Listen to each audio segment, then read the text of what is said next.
Bom, então vamos lá.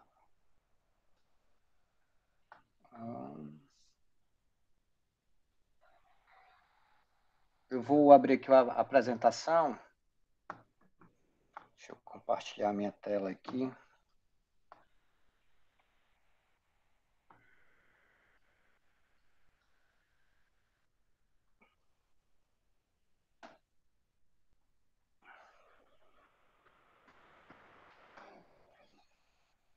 Pronto. Vocês estão vendo minha tela? Sim. Certo. Então vamos lá. Ah,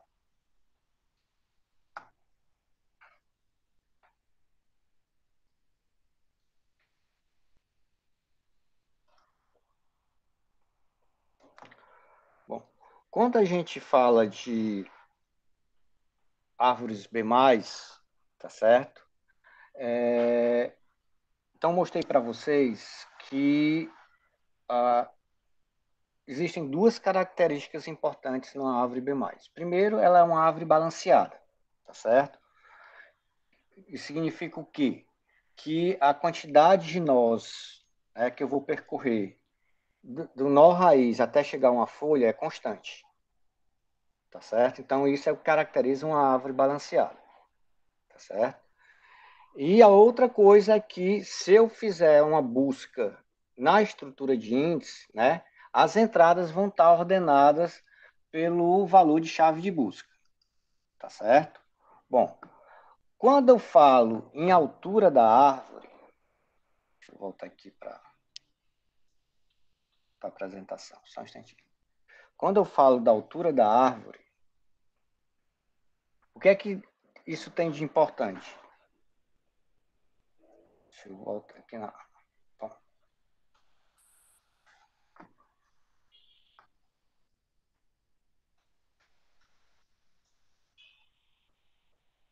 quando eu falo de altura da árvore,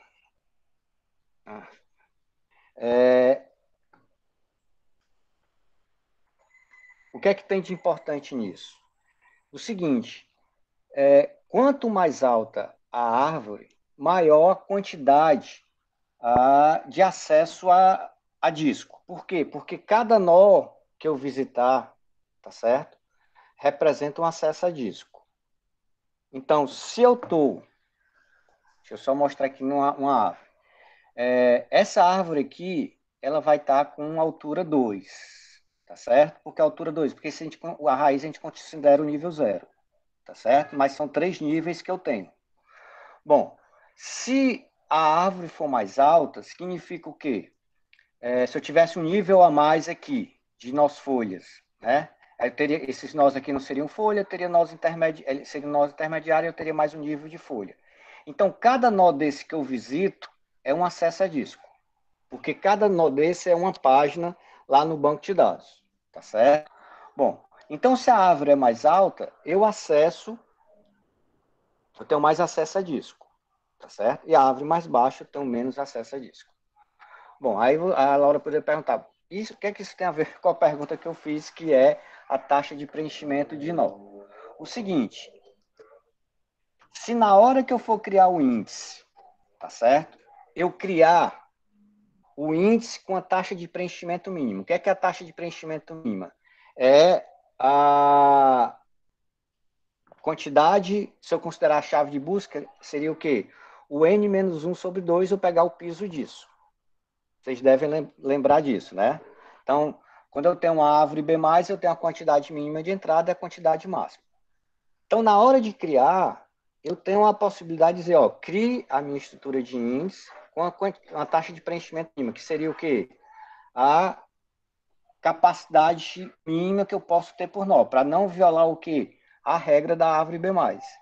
Tá certo? Bom, se eu estou criando a árvore com essa capacidade mínima, com a taxa de preenchimento mínima, significa o quê? Que a minha árvore vai ser mais alta. Se eu criar a árvore com a taxa de preenchimento máxima dos nós, a árvore vai ser mais baixa. Tá certo? Isso implica em quê? Em ter mais ou menos acesso a disco. Ficou claro isso, Laura? Sim. Aí, tipo, Agora, depois eu pergunto. diga. Continua, pode continuar. Hum. Aí, o que é que isso tem de importante para o banco de dados, né? Para o sistema de banco de dados? Bom, como eu disse, taxa de preenchimento máxima, vou ter a capacidade máxima dos meus nós utilizados, a minha árvore vai ser mais baixa. Qual é o risco que eu corro numa situação dessa? Bom, se todas as meus nós estão com a sua capacidade máxima de entrada de chave de busca preenchida, a cada nova tupla que eu for inserir numa tabela, o que é que eu vou ter que fazer? Eu vou ter que inserir a chave de busca dessa nova tupla, por exemplo, nesse nó. Ele já está cheio, eu tenho que fazer um split desse nó. E quando eu fizer esse split, vou ter que subir o valor médio para o pai desses dois nós, né? O antigo e o novo que eu estou criando. Quando eu subir, vamos supor que esse já estava cheio, aí eu vou ter que fazer um split também desse nó, né? Que houve um overflow. Vou subir, vou ter que pegar o valor médio das chaves de busca desses dois nós, subir para o pai. Vamos supor que aqui também já estava cheio, tá certo? E aí eu vou ter que fazer um novo split. Como isso aqui era raiz, eu vou criar uma nova raiz para a árvore, tá certo? Então, o problema quando eu crio uma estrutura de índice com a sua capacidade máxima é que se eu tiver muita inserção de tuplas, de novas tuplas, né? O que é que isso vai provocar? Que eu vou ficar aumentando muito a altura da árvore. Isso significa o quê? Que eu vou ter um custo muito alto para fazer a manutenção de índice, do índice da minha árvore B+, tá certo? Eu tinha aqui, deixa eu ver, em algum canto eu botei a complexidade. Deixa eu ver aqui. Não. Deixa eu voltar aqui para. Em algum momento eu falo da complexidade para leitura e para escrever na árvore B+.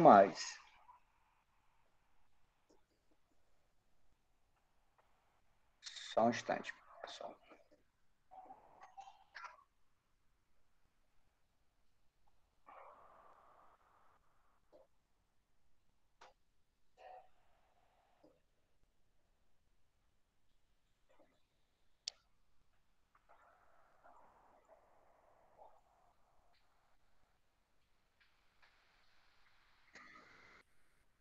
Ó. Então aqui eu estou falando da complexidade, tá certo? De eu acessar uma tupla, só um instantinho aqui para sincronizar, para poder fazer marcações. Pronto. Então aqui, desculpa.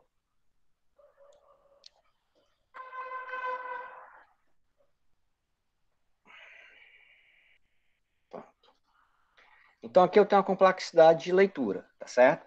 Então a complexidade para eu encontrar um valor de chave de busca na minha estrutura de índice vai ser o quê? A altura da árvore, tá certo? Então aqui é o log de M, onde M é a quantidade de nós folhas na base N sobre 2, onde N é a ordem da árvore, quer dizer, a capacidade máxima em ponteiro da árvore, tá certo? Mais um que seria o acessar a tupla lá em disco, né? E se eu tenho uma operação de escrita, tá certo? Então a complexidade para inserir uma nova entrada na árvore vai ser o quê? Também um mais a, o log, a altura da árvore, que é o log de M na base N sobre 2. Tá certo? Por quê? Porque nesse caso, eu vou ter que inserir um novo nó desde a folha até a antiga raiz e criar uma nova raiz. Por isso que eu tenho esse mais um aqui. Se vocês lembrarem do algoritmo, do pseudocódigo que eu coloquei aqui para vocês, tá certo?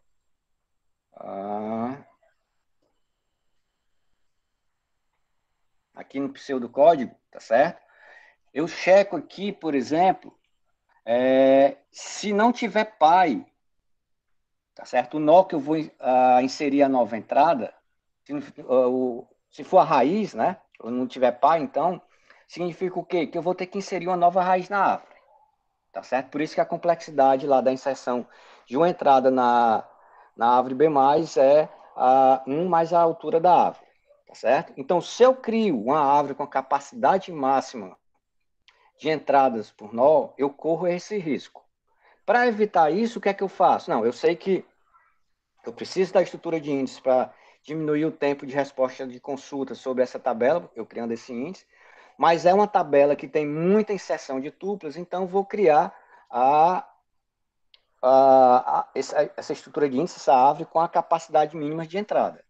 Mas vocês devem lembrar que eu também comento, né, que no caso do SQL Server, tá certo?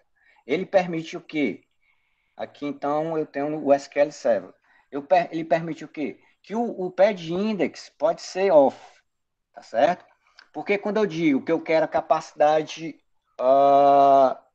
máxima de entrada, por exemplo, para nós folhas e nós intermediário, eu tenho que ter o fill factor 100, né, que é a capacidade máxima. Então, eu tenho que ter o... Só um instante, pessoal.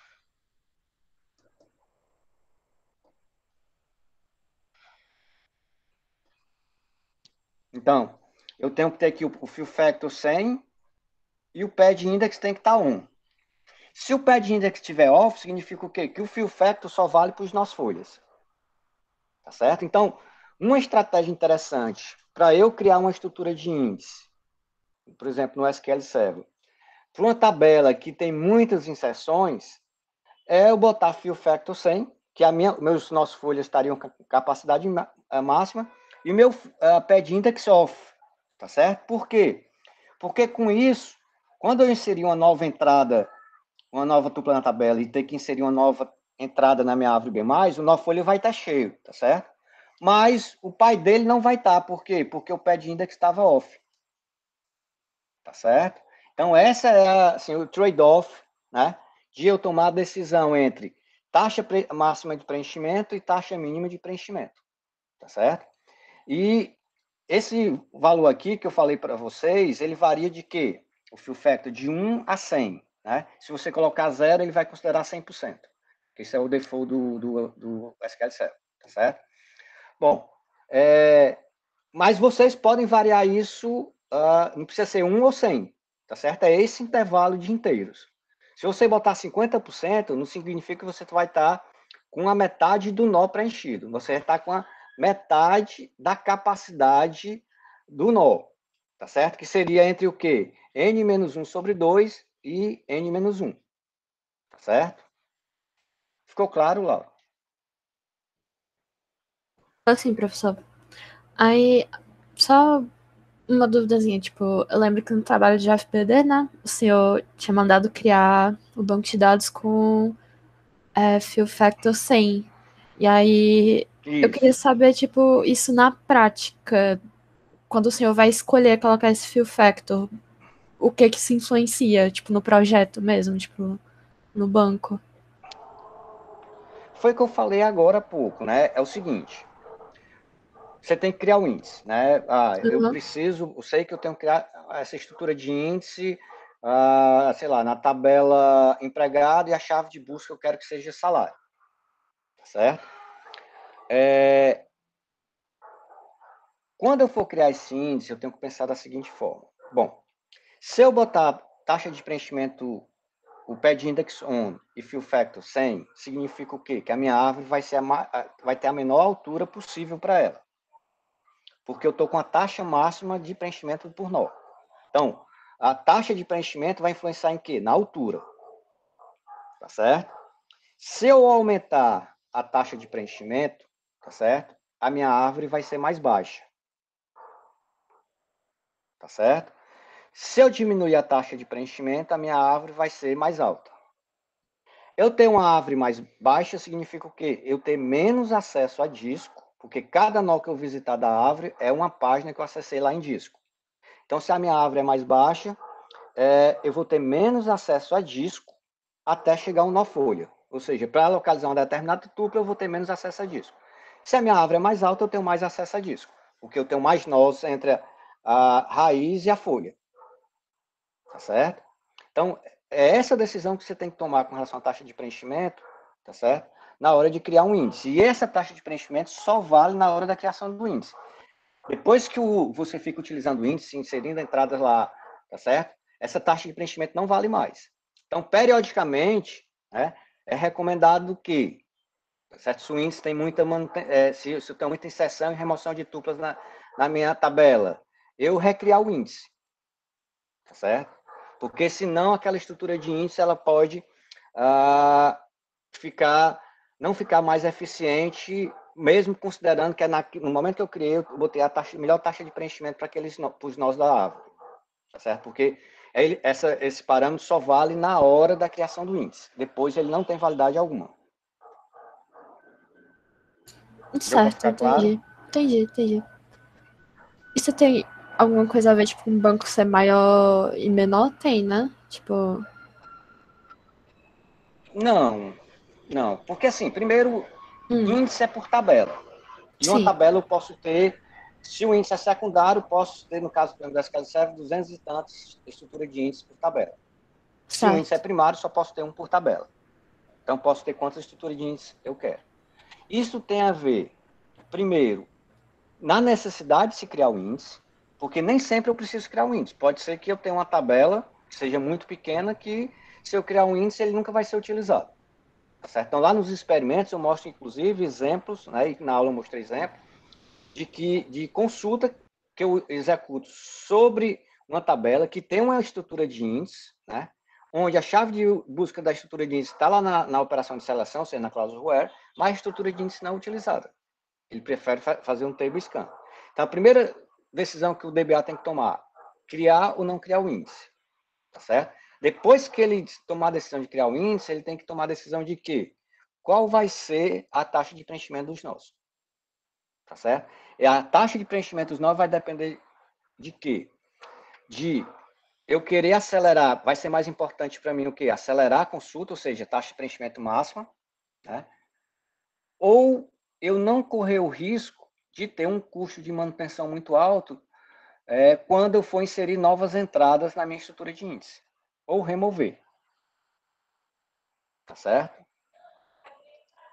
Então, a decisão realmente, essa atividade mais crítica que eu diria do DBA é exatamente essa decisão de criar índice, em que momento criar e qual vai ser as características físicas do índice, né? Se, por exemplo, a taxa de preenchimento, quem que vai ser chave de busca e tudo mais.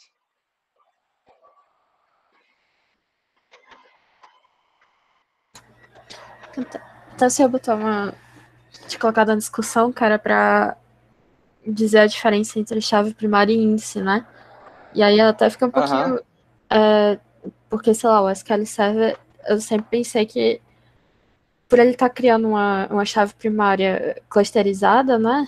Que ele sempre cria a chave primária clusterizada, se você não colocar outra opção. Isso. Ele já ordena pela chave. Pode dizer, professor. Não, é assim. A discussão que eu coloquei é a diferença da chave primária para índice primário, né? Uhum.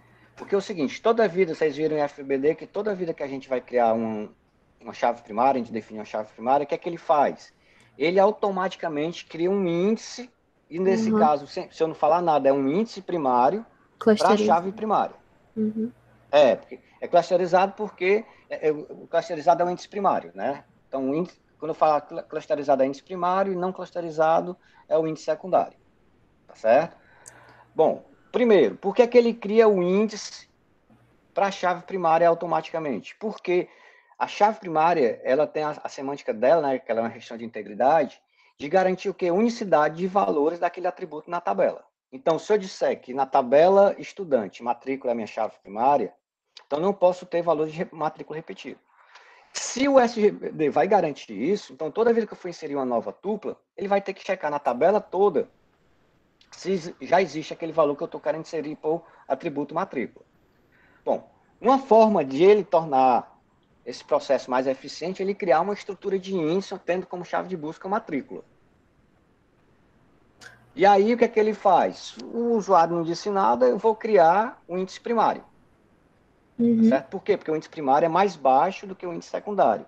Por que, que o índice primário é mais baixo? Porque ele é um índice esparso. E o índice secundário é um índice denso. Então, para vocês verem como essa história da altura da árvore é importante para a performance do SGBD. Então, ele cria o índice clusterizado porque é um índice esparso. E aí a árvore vai ser mais baixa. Eu faço essa discussão também na aula lá, quando a gente está falando de índice primário, né, que é clusterizado, e o índice secundário. Tá certo?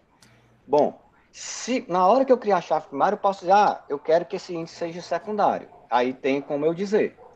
Tá certo? A gente viu lá em Aham. FBD.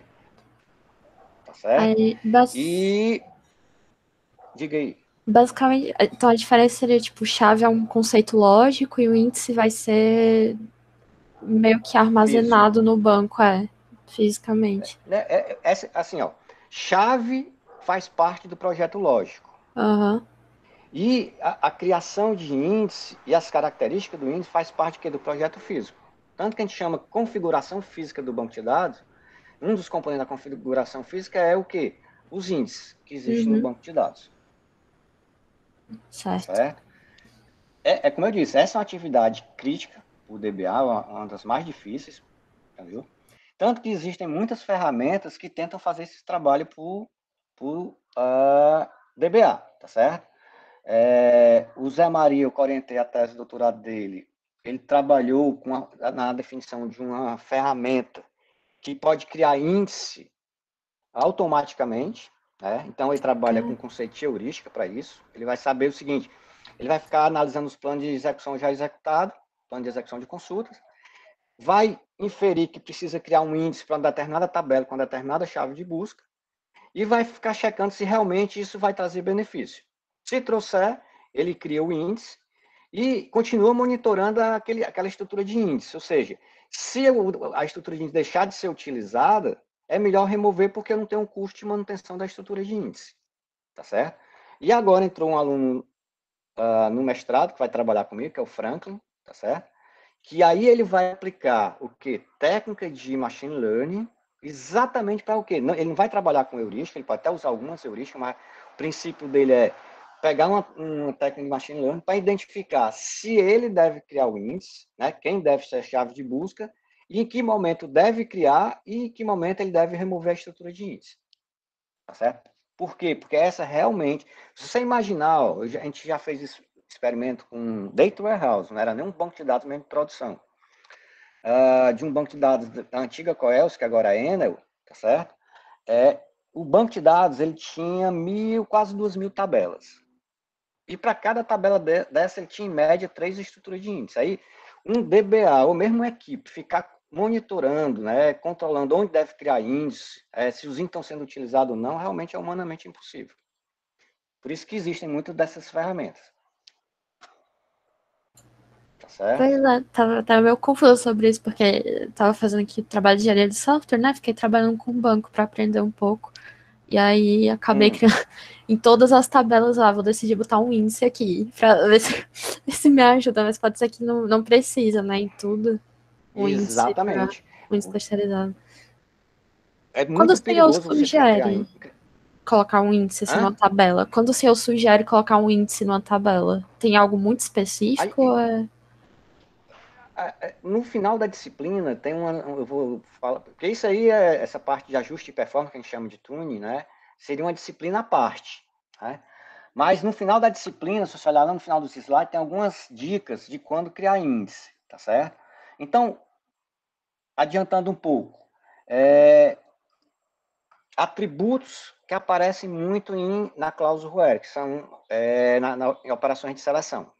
Então, é um forte candidato a ser estrutura de índice, ou ser chave de busca de uma estrutura de índice. Atributos que podem aparecer em cláusula do group by, também você investigar se vai ser interessante. Mas para você tomar decisão, esse que é um problema também do DBA. Eu posso inferir qual vai ser a carga de trabalho. tá certo? Que vai ser submetida ao banco de dados que eu estou criando. Mas eu não posso adivinhar quais vão ser todas as consultas. Então, você pode inferir no início uma configuração de índice, mas você tem que ficar monitorando para saber o quê? Se aquelas estruturas de índice estão sendo realmente utilizadas ou não, ou se eu preciso criar novas estruturas de índice. Tá certo? Então, essa realmente é uma tarefa muito complexa para o DBA. Porque já tem que imaginar as Porque você consultas, né? manter... Exatamente. E você manter uma estrutura de índice, deixar uma estrutura de índice, né? Que não está sendo utilizado. Aí você criou com taxa máxima de preenchimento de nó. A cada nova inserção de tupla na tabela, você fazer uma inserção de entrada lá na estrutura de índice, como a taxa de preenchimento é a máxima, significa o quê? A cada nova tupla você vai escrever a altura da árvore mais uma vez para inserir uma única entrada na estrutura de índice. Então, a manutenção o custo de manutenção é muito alto, entendeu? Do ponto de vista computacional. Então, índice é muito perigoso. É assim, é igual a história de medicamento, né? É um excelente medicamento para melhorar a performance, mas dependendo da dosagem pode se tornar um veneno. Certo. Então realmente é muito difícil isso aí. Por isso que é importante vocês fazerem todas essas atividades que eu peço nas aulas, né, que estão aí nos slides, para vocês se depararem com todas essas questões que eu estou falando aqui de índice. Tá certo? Inclusive, tem experimento que mostra, por exemplo, que usar um índice clusterizado é mais eficiente, porque ele vai ser mais baixo, do que um índice secundário. Entendeu? Mas eu só posso ter um índice clusterizado por tabela. Se eu não tiver, tipo, nenhum índice clusterizado, ele vai ordenar a tabela pelo não clusterizado já? É, né? Não. São duas coisas. Se eu não criar nenhum índice clusterizado para a tabela, tá certo? Boa pergunta essa. A minha tabela é um arquivo RIP. Tá certo? O índice ordenado, ele só garante o quê? Quando eu tenho uma estrutura de índice ordenado? Que se eu acessar a tabela via estrutura de índice, eu recupero a estrutura de forma ordenada. Mas isso não significa necessariamente que a tabela vai estar ordenada. Tanto que, se o índice é secundário, a minha tabela é um arquivo RIP. Agora, se o índice é clusterizado, aí não, a tabela tem que estar fisicamente ordenada pelo atributo de chave de busca também. Por que isso? Para garantir a propriedade de índice espaço. Porque aí eu não preciso ter uma entrada na minha estrutura de índice para cada tupla da tabela, que é o caso do índice denso, que o índice secundário necessariamente tem que ser denso. Tá certo? Então, ela meio que ficaria ordenada mesmo por ordem de entrada lá, né? Tipo... Isso, arquivo RIP. Certo, beleza. Certo. E o resto da turma? Bom dia, boa noite, professor. São as Boa dúvidas. noite. Com relação a esse índice, o índice, ele vai, primeiramente, assim, para fazer o desenvolvimento do índice, primeiro tem que ser feito uma análise, no caso, um estudo para elencar quais, por exemplo, queries são executadas, são mais executadas, e a partir delas desenvolver índice, correto? Esse raciocínio? Exatamente. Professor, bom, esse aí é o mundo ideal. Eu saber qual é a carga de trabalho, quando eu falar carga de trabalho, é o conjunto de consultas que vão ser submetidas ao banco de dados. Tá certo? E com base nessas consultas, aí eu vou olhar para a cláusula ROE das consultas. Tá? Tem esse atributo aqui, salário de empregado, que é utilizado em muitas consultas. Então, faz sentido eu criar uma estrutura de índice, né, que vai ter como chave de busca salário. Aí vem a pergunta seguinte: bom, esse índice precisa ser clusterizado ou pode ser secundário? Aí depois vem, qual vai ser a minha taxa de preenchimento de nós? Aí vai depender de todos os fatores que eu acabei de elencar, né? Taxa de preenchimento depende... essa tabela empregado quase não tem inserção de novas tuplas. É muito raro a empresa contratar um empregado. Então, eu boto uma taxa de preenchimento, a taxa máxima de preenchimento dos nós, porque as minhas consultas vão ser muito rápidas. E a manutenção não vai ser... Apesar de eu ter, para cada nova tupla, mais a altura da árvore de escrita, de operações de escrita, tá certo? para inserir essa nova entrada, mas isso ocorre raras vezes. Então, eu posso usar essa estratégia, tá certo? Mas é como você disse, eu tenho que conhecer as consultas. Assim, dependendo do índice que eu selecionar, ele pode melhorar bastante uma consulta, no entanto, vai complicar bastante outra. Hoje, já existe alguma coisa que ajuda um DBA a definir isso mais facilmente, para tentar balizar mais essa questão de desempenho das duas ou mais consultas? Como é que funciona essa questão na prática? Na realidade, não necessariamente eu criar uma estrutura de índice vai melhorar a performance de uma consulta e vai piorar de outra, tá certo? Na realidade, assim, quando eu penso na estrutura de índice, é para um conjunto de consultas que vão melhorar a sua performance. Isso não vai alterar a performance de outras consultas, tá certo? Bom, como eu falei agora há pouco, existem ferramentas que tentam auxiliar o DBA na hora de criar índice, ou se ele deve criar índice ou não, tá certo? Deixa eu mostrar aqui, não sei se vocês já perceberam, quando vocês estão executando consultas no SQL Server, que ele sugere a criação de índice. Alguém já percebeu isso? Sim, ele sugere. Deixa eu mostrar aqui, eu vou tentar aqui mostrar uma consulta para vocês, no TPCH, sei lá, vamos botar aqui. Vocês não estão vendo a minha consulta, né? Tô sim, Select. professor. Select. Estão vendo, beleza. Aham. Sei lá, select asterisco.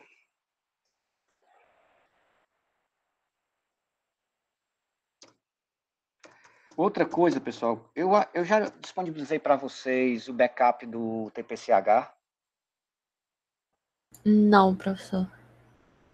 Então, vocês não estão podendo fazer nem os experimentos, né, que eu estou passando nas aulas. O da aula ainda não. Pois eu vou disponibilizar ainda hoje. Vou botar Certo. num drive do Google, tá certo? Porque se botar Dropbox não funciona, no Siga ele não deixa. Deixa eu mandar aqui o banco de dados.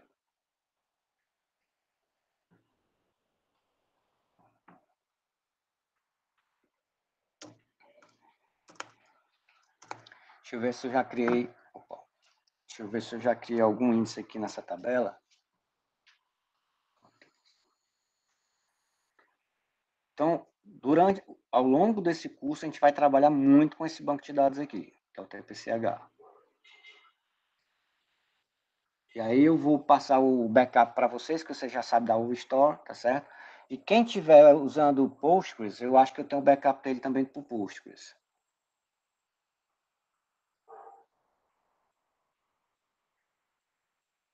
Só um instantinho.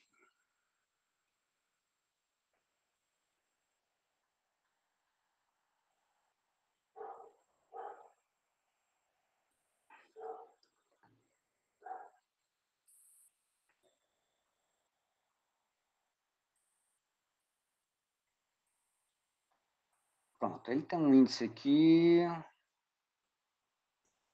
Deixa eu ver.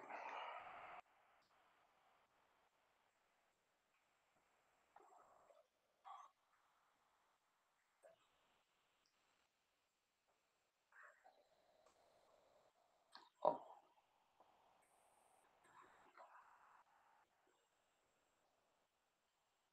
Vocês estão vendo aqui que a chave de busca é o atributo LSUPKey, então? Sim, professor. Certo. Bom. Deixa eu pegar aqui um exemplo.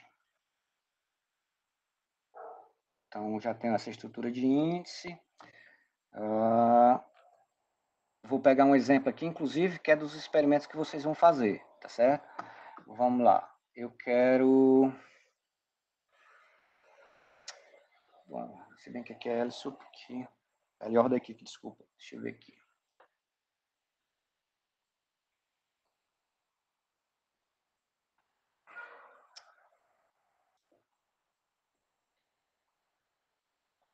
Pronto, vamos lá.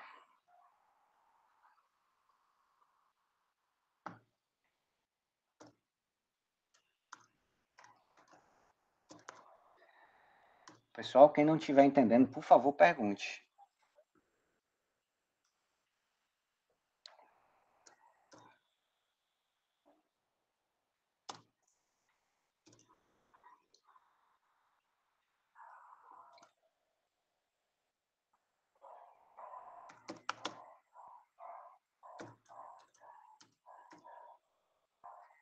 Agora o senhor está nos slides, era para estar aí mesmo?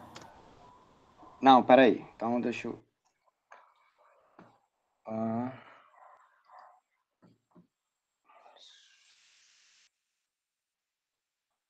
Estão vendo agora o SQL Server? Slide ainda, está na frente. Ah. Deixa eu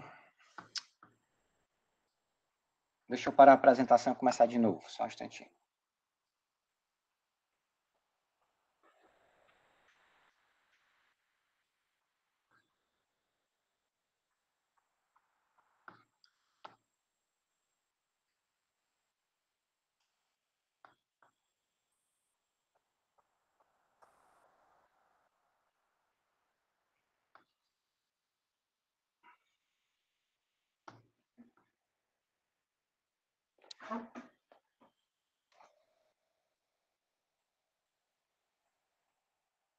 Agora sim, está mostrando, consulta. Certo. Pronto. Então, aqui, ó, eu tenho essa consulta, né, sobre essa tabela line item e ter um atributo aqui, eu tenho um índice criado sobre o atributo LSupKey, tá certo? Que é a chave de busca. Esse índice é um índice primário, tá certo? Bom. E aí eu não vou nem executar essa consulta, eu vou só pedir para ele mostrar o plano de execução da consulta, tá certo? Então aqui, ó, ele está utilizando quem?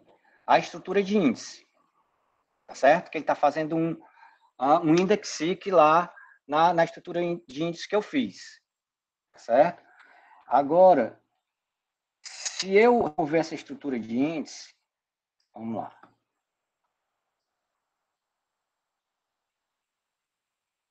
Vocês devem lembrar como é que a gente remove índice, né? Que é um drop index.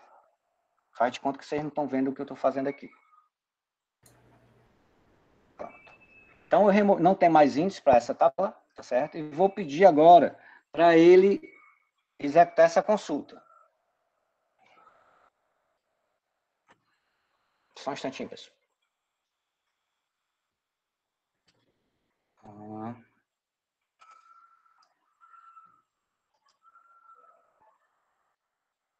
Bom.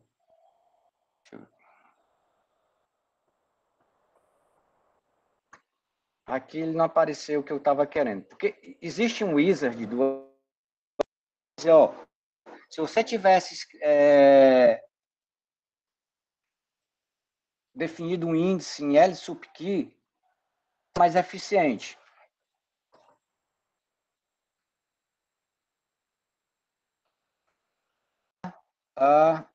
Esse era o exemplo que eu estava querendo mostrar para vocês, né? Que existe já uma ferramenta fazendo isso. Se eu fizer uma junção, daqui a pouco aparece.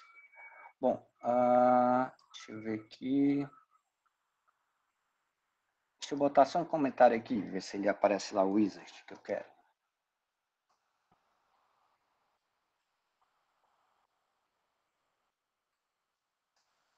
Não aparece.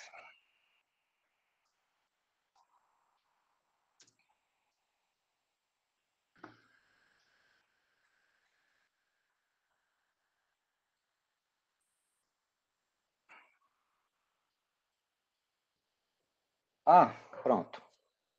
Ó, apareceu aqui, ó. Não sei se vocês estão percebendo. Eu pedi para ele mostrar o plano de execução, tá certo? E ele está dizendo que se eu tivesse criado um índice, seria mais eficiente.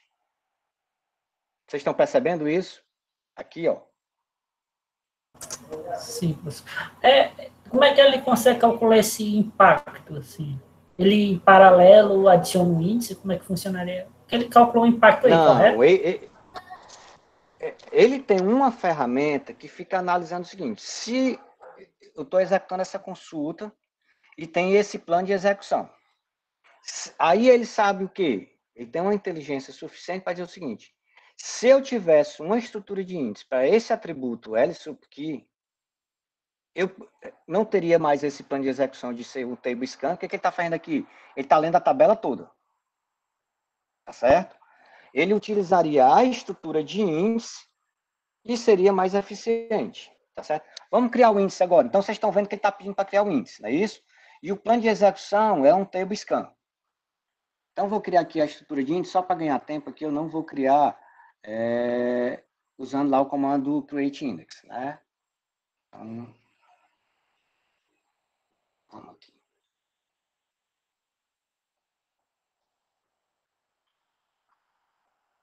Eu vou criar um índice secundário, tá certo? Então, o meu índice agora é o não cluster. E a minha chave de busca vai ser quem? Para eu resolver o problema daquela consulta, tem que ser quem? O LSUPKey. Então, aquela dica lá, né, que eu falei, que como é que eu devo criar índice? Olhar sempre para a cláusula where, group by, tá certo? E as condições de junção também. Bom, vou criar a estrutura de índice. Então, ele demora um pouquinho porque ele está montando a árvore B+, tá certo? Por isso que é importante vocês fazerem os experimentos. Vocês vão ver, quando você pede para ele criar um índice secundário, ele cria mais rápido que um índice primário. Bom, então agora eu criei a estrutura de índice, um índice não cluster, né, que é um não clusterizado, que é um índice secundário. Tá certo? Se eu pedir para ele mostrar agora o plano de execução, ó, ele mudou o plano de execução, ele está fazendo aqui um index seek. Tá certo? Por que aí alguém pode perguntar, professor, mas por que ele está fazendo aqui ele está fazendo uma junção? É o seguinte, porque na minha estrutura de índice eu tenho que atributo? A chave de busca, que é quem? O LSUPKey, tá certo? Mas eu quero ver todos os atributos da minha tabela. Então, para eu ver os outros atributos, além de LSUPKey, que está aqui na minha estrutura de índice, eu tenho que ir aonde? Eu tenho que ir onde? Na minha tabela, fazer esse RID lookup. E depois eu junto quem? O LSUPKey com os outros atributos. Se eu botasse aqui só LSUPKey na projeção, ele não vai mais na tabela. Por quê? Porque o atributo que ele quer já está na estrutura de índice.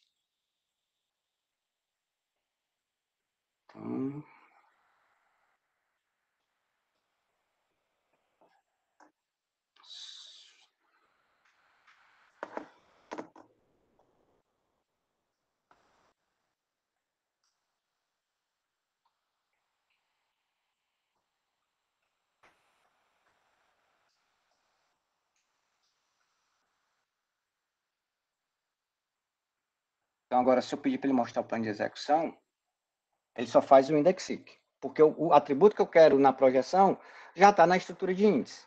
Tá certo? Então, vocês estão vendo que ele não pede mais para criar estrutura de índice. Por quê? Porque quando eu criar a estrutura de índice, né, ele sempre vai me dar um plano de execução mais eficiente possível. Ficou claro isso?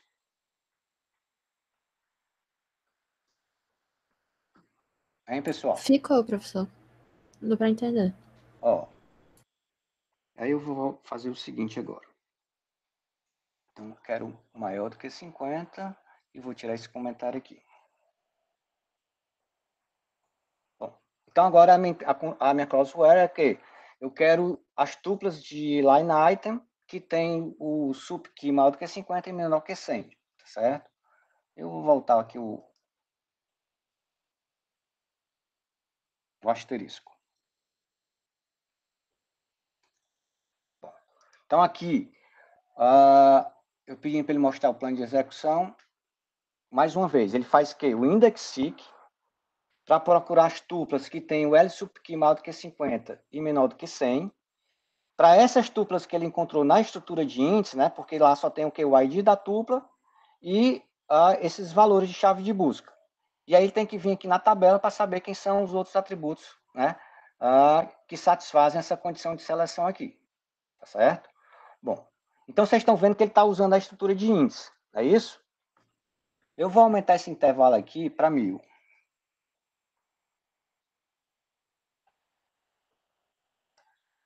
E aí vou pedir para mostrar o plano de execução. O que é que ele fez agora? Ele deixou de usar a estrutura de índice. Então, praticamente é a mesma consulta, só que eu aumentei a quantidade de tuplas que vão retornar. Por quê? Porque a minha cláusula where agora aumentou o intervalo de tuplas que satisfaz essa condição de seleção. Tá certo? E aí ele preferiu o quê? Fazer o quê? Um table scan. Ele não vai mais na estrutura de índice. Vocês estão vendo o perigo de criar índice e não ser utilizado?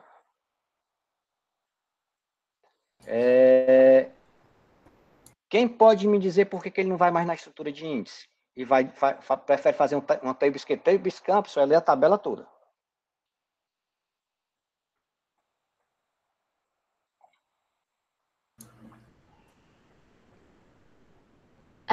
Hein, pessoal? É por causa da consulta?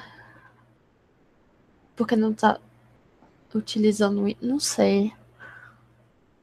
Vamos lá. Deixa eu voltar aqui ao intervalo anterior. Se eu pedir para ele mostrar o plano de execução, ele o quê? Utiliza a estrutura de índice. De índice, certo. Certo? Mas ele utiliza a estrutura de índice, ou seja, chega até um nó folha para identificar quem? Os valores de chave de busca que estão entre 51 e 99, não é isso? E para cada entrada dessa, ele tem que fazer o quê? Ir na tabela, que ele está fazendo aqui esse RID lookup, tá certo? Para o quê? Para pegar os outros atributos dessas tuplas que satisfazem essa condição de seleção. Ficou claro isso para vocês, pessoal? Sim. Aí quando sobe para Então, 1000... porque na estrutura de índice só tem quem? L subkey, mas eu como o select é asterisco, tá certo? Ó, se eu botar aqui, eu não vou nem botar o asterisco, vou botar o L subkey. Professor, quando tem E vou botar uma... 50, ele faz isso aí pelo index. E quando tem 950, ele já faz pelo table scan. Quando que ocorreu essa transição? Mas para saber, assim, por que ele escolheu ver a tabela toda quando são 950? A partir de quanto também o número? Ah, sim, isso aí é difícil, porque assim, essas coisas a gente vai ver na parte de processamento de consulta. Quando a condição de seleção, que a condição de seleção, a operação de seleção é um filtro, né? Quando essa operação retorna, e assim, é uma inferência que eu faço com relação a SQL Server, em torno de 7% das tuplas da tabela para cima, ele prefere fazer o table scan. E aí, como é que vocês vão saber disso? Fazendo o que eu fiz aqui. Pega a consulta, pede para mostrar o plano de execução e vê se ele vai usar o índice ou não.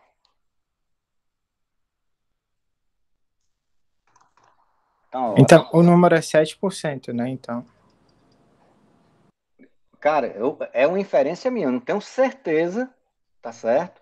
Porque isso aí é segredo industrial porque o processador de consulta dos servidores de banco de dados é o componente mais precioso deles, entendeu? Porque está a eficiência do sistema de banco de dados.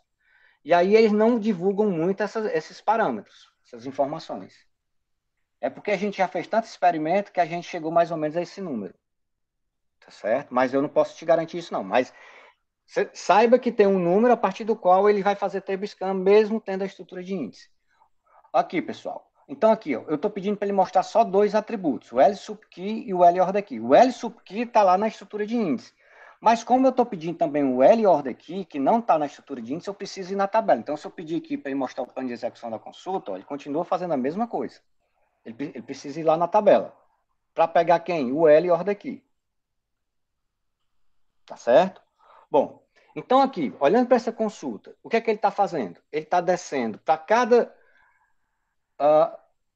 tupla com chave de busca maior do que 51 e menor do que 99, ele está descendo até o nó folha e indo lá na tabela para pegar o atributo L daqui daquela tupla que eu tenho uma entrada lá na minha estrutura de índice. Tá certo? Então, desce até o nó folha e vai na tabela. Então, vamos supor o seguinte, que isso aqui retornou 100 tuplas. Então, ele desceu uma vez, porque como a estrutura de índice está ordenada por esse atributo L sub que, tá certo? Ele desce uma vez na folha e depois só sai lendo o que? As entradas vizinhas ou as folhas vizinhas. Que essa é uma característica do índice ordenado. Mas só que para cada entrada que ele encontra nesses nós vizinhos, ele tem que descer para onde? Para a tabela, para pegar o atributo L e roda aqui. Quando eu aumento esse intervalo aqui, então ele faz isso, sei lá, para 100 tuplas. Quando eu aumento isso aqui para 1000, tá certo? E aí 700 tuplas vão satisfazer isso aí, ele vai precisar fazer o quê? Ele desce uma vez para o nó folha, né, que é a altura da árvore, e para cada entrada que satisfizer essa condição de seleção, tá certo? Porque como a estrutura está ordenada, né, as entradas estão ordenadas, ou estão no mesmo nó, ou estão em nós vizinhos. Então, ele, para cada entrada que satisfizer essa condição de seleção, ele desce lá na tabela. Então, nesse caso, se tem 700 tuplas satisfazendo essa condição de seleção, ele tem que acessar a tabela 700 vezes. Se isso, então, para ele, a partir de um determinado número, ele prefere fazer o quê? Ir direto na tabela. Não descer mais a altura da árvore e acessar diretamente a tabela. Fazer um table scan. Tá certo? Então, esse é um exemplo bom de consulta para mostrar o seguinte, ó, eu tenho uma estrutura de índice, a chave de busca estão aqui na condição de seleção, mas a estrutura de índice não está sendo utilizada. Por quê? Porque ele tem que, nesse caso aqui, ele tem que ir muitas vezes na tabela para trazer quem? O atributo L daqui. Aí, nesse caso, ele prefere o quê? Ir direto na tabela e checar tupla a tupla para ver se ela satisfaz essa condição de seleção e, se satisfizer, ele coloca no resultado.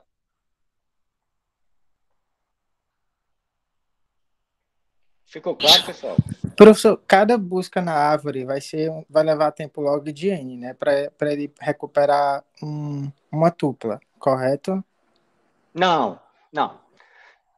Para eu recuperar uma tupla, tá certo? Se o índice secundário é log de n mais 1 que eu vou na tabela. Pronto, mas aí, por exemplo, se eu estou recuperando 100 índices, aí digamos que ele vai demorar 100 vezes log de n, mas pegar a tabela inteira... Não. Não? Não é 100 vezes log de n, por quê? Ó, deixa eu voltar aqui para o slide. Deixa eu mostrar aqui uma árvore B+. Só um instantinho.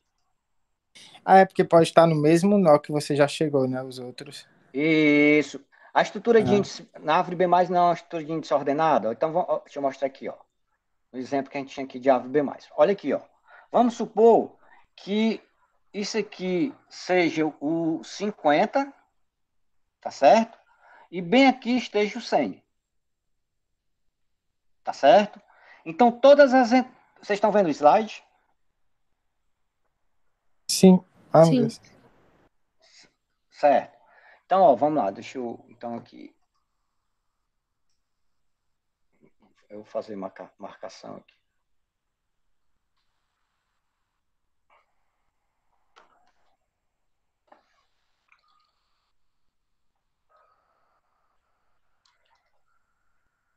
Então, aqui. Vamos imaginar que aqui seja o 50, a chave de busca 50, e aqui seja a chave de busca 100. Tá certo? Então, eu desço uma vez para encontrar aqui a chave de busca 50, tá certo? E aqui eu sei que está 100, e como as entradas estão ordenadas, basta o quê? Buscar as entradas nesse nó e nesse nó vizinho. Então, eu só desço uma vez na altura da árvore. Tá certo? Só que para cada entrada que for maior do que 50 aqui, eu tenho que descer na tabela para pegar o atributo L daqui. Tá certo? E aí, se ele fizer isso muitas vezes, ele prefere ir logo na tabela e fazer o table scan. O table scan ele vai claro? imprimir a tabela inteira, desde o primeiro até o último. Ele vai buscar. Não, tipo assim, no resultado. Linear. No resultado ele não imprime. Não entendi. Vai lá. Tipo assim, ele vai ter que fazer uma busca linear no table scan, né? Como se nem tivesse a árvore. É isso mesmo. Exatamente. É isso mesmo. Então, pronto. Então tem que ver que quando for... Ele só vai fazer o index quando essa complexidade for melhor do que o de n, né? E aí ele faz o index. Aí quando piorar disso, aí ele faz o table scan. É tipo isso, né? Não necessariamente, Douglas. Não necessariamente. Mas é boa pergunta. Deixa eu só fazer logo essa observação para todo mundo. Quando eu faço o TableScan, a complexidade é 8N. Por quê? Porque se eu tenho lá N páginas, né? Porque eu estou acessando a unidade de acesso à página, então se eu tenho N páginas na tabela, eu tenho que acessar todas as páginas da tabela. Quando eu tenho uma estrutura de índice, ele faz log de N. É O de log de N, quer dizer, bem menor a complexidade. Tá certo? Só que você tem que levar em consideração, Douglas, o seguinte, que os meus dados da tabela, eles estão em disco. Se para cada entrada da minha estrutura de índice eu fizer um acesso à tabela, ele prefere fazer o quê? Ler a tabela toda. Porque é o seguinte, mas professor, aí é O de N, beleza. Mas existe a estrutura de buffer que muitas páginas da tabela já podiam estar lá no buffer. Então, é difícil, quando a gente for estudar a parte de processamento de consulta, é difícil a gente fazer essa análise. Por quê? Porque tem muita coisa envolvida na hora que ele vai acessar a tabela. Então, tudo bem, acessa disco. Mas parte das páginas dessa tabela já podiam estar na área de buffer. Então, ele sabe disso, o processador de consulta, e toma a decisão que não, eu prefiro fazer o TableScan. Entendi, aqui tem que levar também em consideração não só o algoritmo, mas também as partes físicas e como o tempo do hardware. Então, assim, por isso que vida de DB é difícil, macho. Não é brincadeira, não. É muita coisa, muito para considerar. É por isso que essa área de banco de dados, para mim, é muito motivante por isso, porque é desafiadora. Eu estou preocupado com o resto da turma aí, tá todo mundo calado.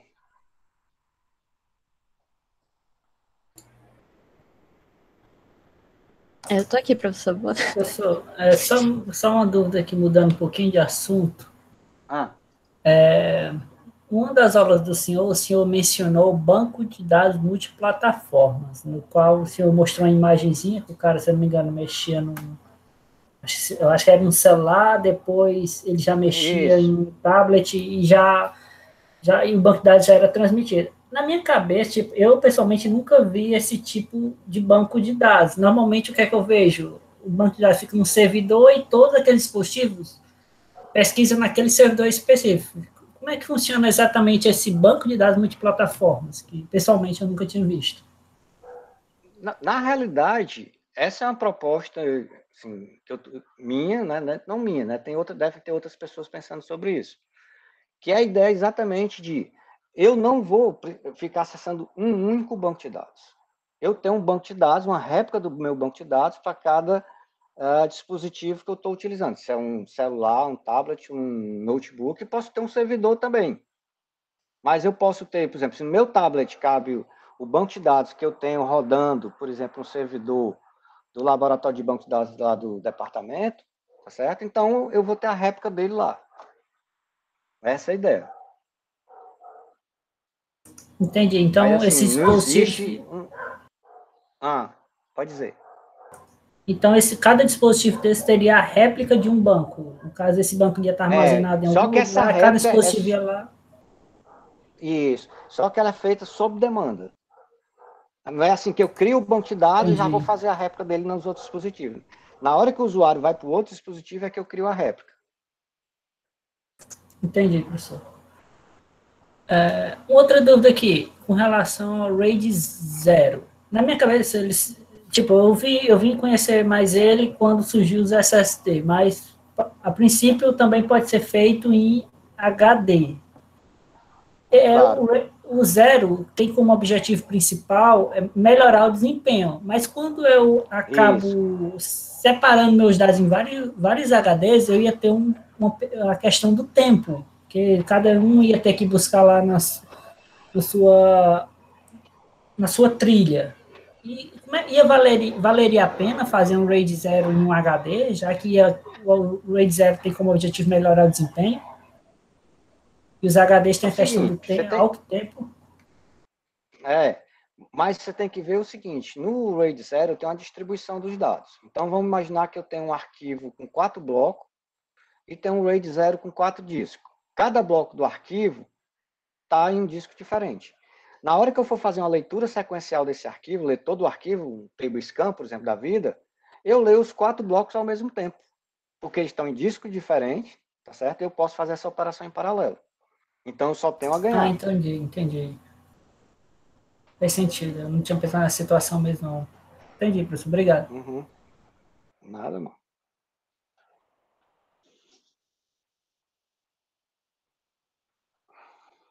Mais dúvidas, pessoal?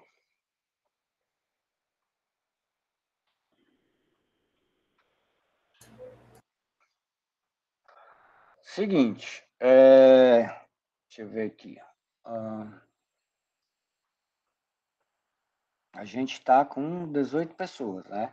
Então, assim, a minha preocupação, pessoal, é com vocês aí que não se manifestaram. Por quê? Não é porque é obrigatório se manifestar, mas eu não sei se vocês estão com dúvida ou se vocês estão entendendo tudo das aulas ou se não assistiram ainda às aulas. Então, a minha sugestão para vocês é não deixem acumular essas aulas, mesmo que elas estejam gravadas, porque senão vai ficar muita coisa. Aí vocês estão vendo que os conhecimentos são muito encadeados. Quando chegar em processamento de consulta, vocês vão precisar muito dos conhecimentos de gerenciamento de buffer e de indexação. E vão surgir novos conhecimentos, tá certo?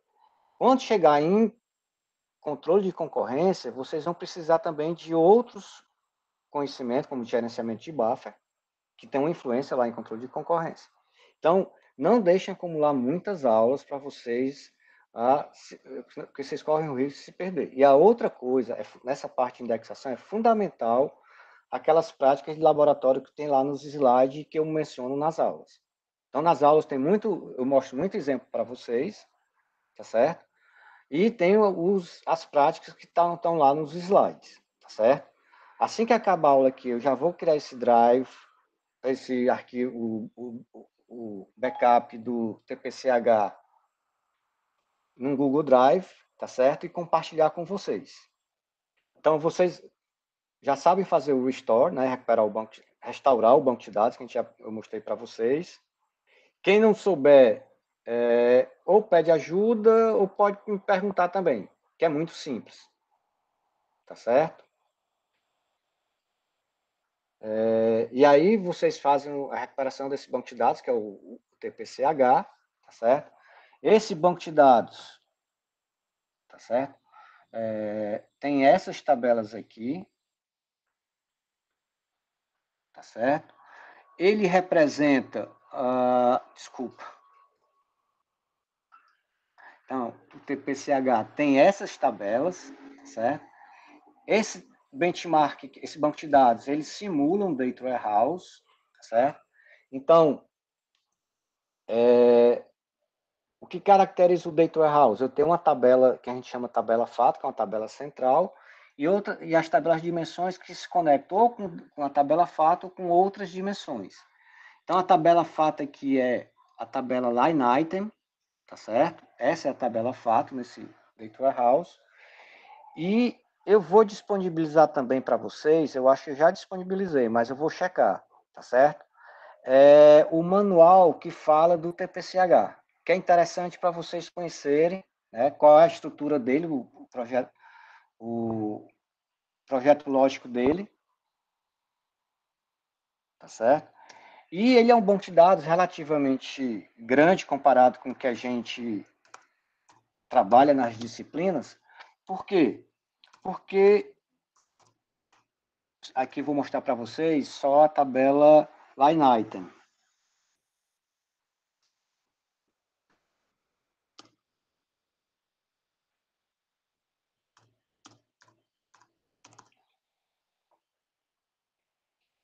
Espero que todo mundo saiba o que é que essa consulta está retornando, pessoal.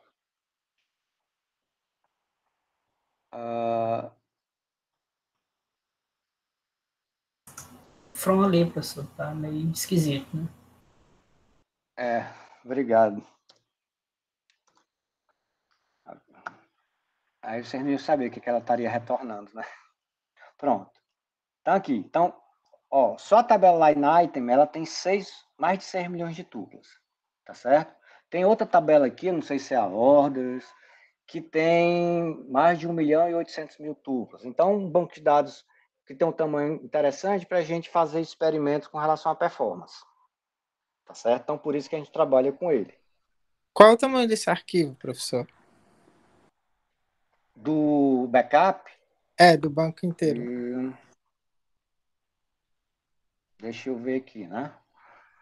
Uma pergunta de prova que eu não sei assim de antemão. Deixa eu ver. Benchmarks, TPCH.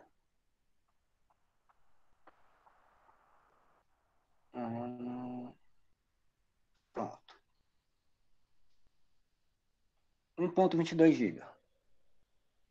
Caramba, é grande, é um banco de dados bem grande mesmo. Quando você restaurar, eu acho que ele vai ocupar uns 2,5 GB, 3 GB. E isso é o menor tamanho do TPCH, porque ele tem vários tamanhos diferentes para a gente fazer experimento. Então, a gente faz com um fator de escala 20, que a tabela line item tem 600 milhões de tuplas. Aí já é um banco de dados com em torno de 20 GB. É muita coisa. Mas é porque para fazer experimento, para você checar realmente a diferença de performance, tem que ser com um banco de dados grandes. Tá certo? E aí, a outra coisa, assim, aqui eu tenho a... Vocês estão vendo aqui... Deixa eu ver aqui, deixa eu fechar isso. Vocês estão vendo essa tela aqui?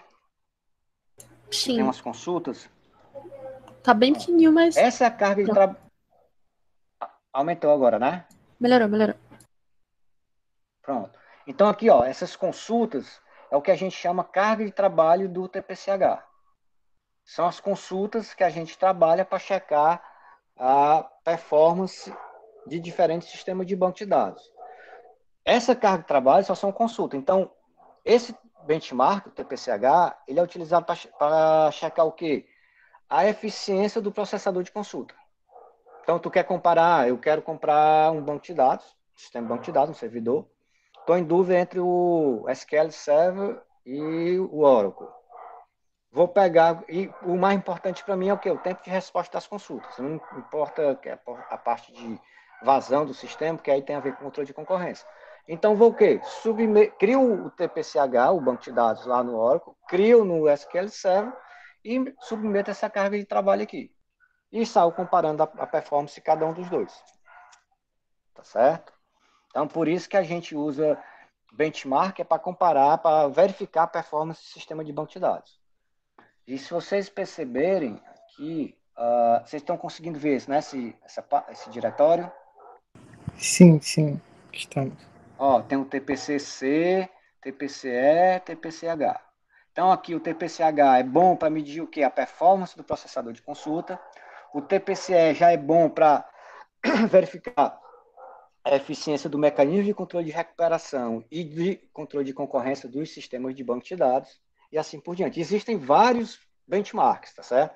Se você botar no Google TPC Benchmarks, por exemplo, aí vocês vão ver lá que tem uma série de benchmarks diferentes. Para cada tipo de aplicação, existe um benchmark mais eficiente para medir a performance do sistema de banco de dados. Então, o TPCH é muito bom para medir performance do processador de consulta, tá certo? O TPCE, por exemplo, para medir a performance do mecanismo de controle de concorrência e de recuperação e assim por diante. Tá certo? Alguma dúvida, pessoal? Tranquilo, professor. Ó, outra coisa, né? Como eu tive esse período doente, se vocês sentirem a necessidade de a gente ter mais de um encontro semanal, a gente pode ter. Tá certo? Só não quero que vocês deixem acumular atividades e dúvidas. Acho que se começar a pesar, né? Tipo, as aulas, que agora já foram 4, né? Inclusive, só uma dúvida das aulas, aquelas atividades que o senhor fala que vale ponto na primeira P, não sei o quê, isso ainda é válido para hoje em dia? Não, desconsidera aquilo, viu, pessoal? Beleza. Bem observado, Laura. Eu esqueci de falar isso. Beleza. Então, Quando até agora tiver alguma atividade que... vai valer ponto, aí eu falo para vocês aqui no nosso encontro e coloco lá no Siga. Beleza. Nem os desafios também, né? Tá valendo. Ou tá? Não, por enquanto não. Tá. Porque como eu postei as aulas e a gente demorou até encontro semanal por causa da minha doença, deixa para ter os desafios depois que vocês tiverem mais a par das aulas. Quando chegar para a Tudo bem. consulta, tem muito desafio. Tá certo? Tá certo, professor. Tá bom, então a gente vai parar por aqui, né? E agora eu já vou postar lá no Drive, vou colocar a mensagem no Siga do backup para o SQL Server do TPCH. Tá certo? Eu lembro que em Fundamentos, vocês, por exemplo, eu passei o backup do banco de dados lojas. Aí vocês restauraram, tá certo? Então, boa parte de vocês já sabe. Quem não souber, me pergunta. E no próximo encontro eu posso mostrar também para vocês. Tá certo? Tá certo. Tá bom, pessoal. Então, um bom resto de semana para vocês. Como eu disse, não deixem acumular essas aulas. Façam as práticas de laboratório, que é muito importante para vocês. E vocês vão ver que é bem assim, é gostoso vocês ficarem brincando, né? Primeiro é uma brincadeira. Ficar checando a performance dessas consultas, criando índice, removendo índice. Quando chegar em junção vai ser a mesma coisa.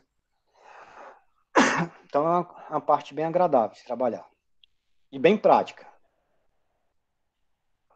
Acho que a Laura está tendo experiência lá no projeto da Cefaz, que tudo isso que a gente vê aqui é muito aplicado na prática mesmo. E muita coisa ainda não vista também. Mas a gente vai aprendendo. Pois é. Exatamente. Tá bom, pessoal? Um grande abraço, tá certo? Qualquer dúvida, entre em contato comigo. Obrigada, boa noite. Boa noite, pessoal. Boa noite, boa semana, professor. Tudo de bom.